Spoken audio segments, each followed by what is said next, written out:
Now the moment you've all been waiting for. I am Nate Riggle, and you are listening to The Way of the Bonfire. Hey, remember on the last episode how I said I was going to leave it all out on the field? I wasn't joking. I'm going to keep doing this, and I'm going to keep doing a lot of things, and I'm bringing whatever my version of 100% is. I want you to start to see intensity coming from me, and hopefully it rubs off on you a little bit.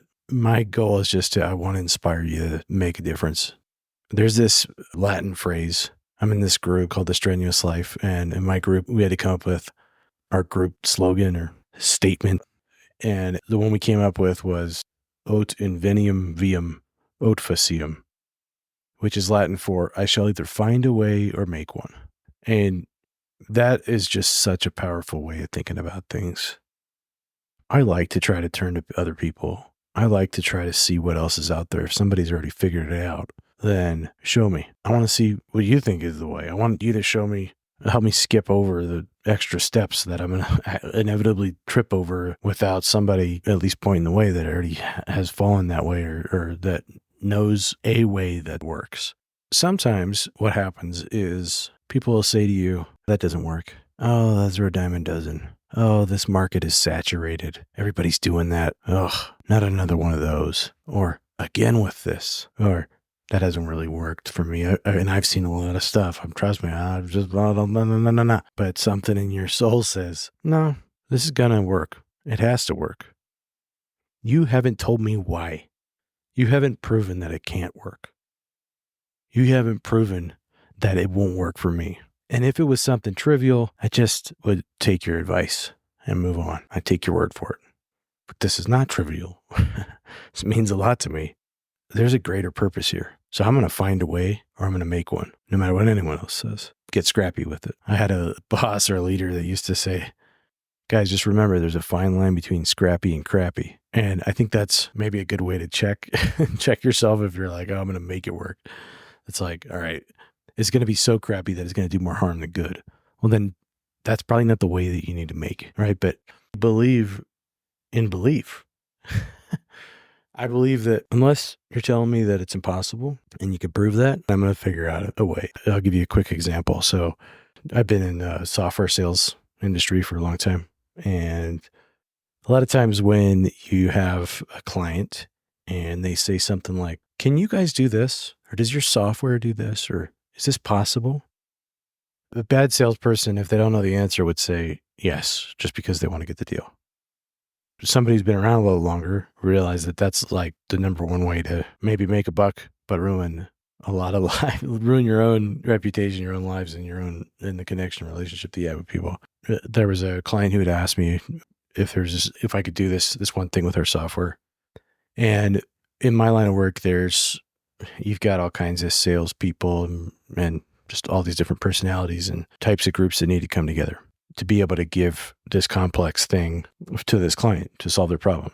Usually there's architects and engineers and scientists and researchers and all kinds of people, especially like the more unique the request is or the more complex the solution is, you get a lot of people involved. And so there's always like these dynamics between different types of people and different teams, right? And so one time there was, I'd gone and I had this client, they said, hey, can we do this? And I said, let me go find out. And I said, I think we can, just based on my experience, but I need to figure it out if we can, and I'll tell you if we can't. I go to this engineer and I say, hey, it's kind of a unique request that they have here, and they want to do this certain kind of test with our software. He said, what's the size of the deal? And I told him that it wasn't this big earth-shattering thing that was going to give us tons of visibility, but I was trying to solve a problem, And first words out of his mouth were, okay, we don't have anything that does that. And I'm like, oh, are you sure? Because I'm not an engineer, but I think I might know some rough way to make this happen. And if that's good enough for him, then maybe it's good enough for him. And he said, no, we don't. It doesn't work like that. And we won't support it. Okay. So I said, okay, well, I'm going to go get a second opinion. So I started going all over the organization and asking people and saying, hey, is this possible? And I kept getting met with, I don't know, which is fine. Like, if you don't know, you don't know. Say that. Or, no. And usually, like, the hard no was because they weren't talking to Nate Riggle. They were talking to Nate Riggle, the sales guy. And so they just didn't want to get my hopes up, or they didn't want me to go overpromise. And all I could think to myself was, I'm pretty sure we can do this. And our job is to help this customer. If they can't find another way to do it, we got to find a way or make one. So, I mean, admittedly, I was probably a little embittered by the way I was being treated by everybody. The point is that I said, okay, well, I guess I'm reading a technical manual tonight. And I pulled up all sorts of things. I pulled up all kinds of code, all kinds of stuff. I was like reading basically the engineer's textbook on a whole bunch of different things, on all these different, from all these different independent resources. And I stayed up all night and I started piecing things together. And then I come back and I start talking to the engineers and I'm like, hey, I have another question. And it wasn't, can we do this? It was, can this part of our system do this? And they said, well, yeah, that's straightforward. It's like, okay, thank you. Can this part of our system do this? Yep. Or no. And then I go ask someone else the same question. And by the time I was done, I wasn't being a salesperson anymore. I was something else. I don't know if it's an architect or just a guy that's making away. And I said, okay, I have all the information I need. I'm not an engineer.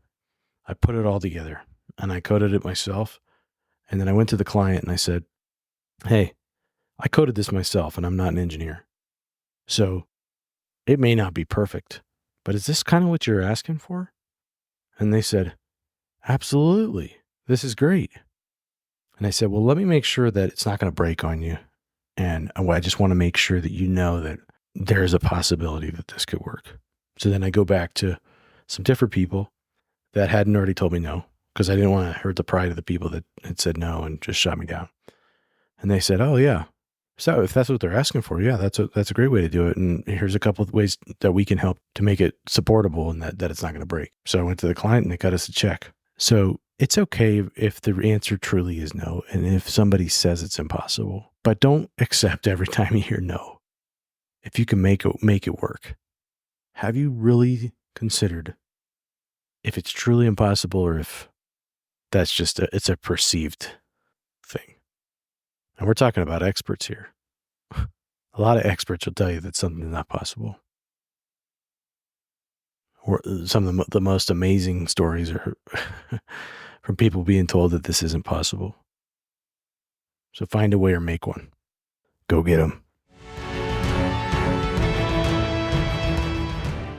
Hey, thanks for listening to the podcast today. I hope it had impact and meaning, but I really would like it if you work more on becoming that bonfire in your life for yourself and for other people and start really going after that growth and that change that you've been waiting for. I promise I can help you get started on that at changewithnate.com, or you can go to the business website and we'll teach you how to grow in ways that really compound. That's at wayfirelabs.com. Either way, I hope to hear from you soon. Get on the calendar and we'll see you on the next one.